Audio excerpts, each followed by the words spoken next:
लङ्कायां शाङ्करी देवी कामाक्षी कञ्चिकापुरे प्रद्युम्ने शृङ्खला देवी चामुण्डे क्रौञ्चपट्टणे अलम्पूरे जोगुलाम्बा श्रीशैले भ्रमराम्बिका कोल्हापुरे महालक्ष्मी माहुर्ये एकवीरिका उज्जायिन्यां महाकाली पीठिक्यां पुरुहूतिका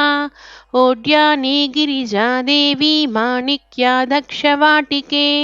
हरिक्षेत्रे कामरूपी प्रयागे माधवेश्वरी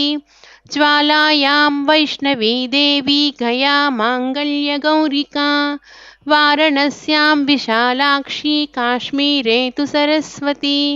अष्टादशशक्तिपीठानि योगीनामपि दुर्लभम् सायंकाले पठे नित्यं सर्वशत्रुविनाशनं सर्वरोगहरं दिव्यां सर्वसम्पत्करं शुभम्।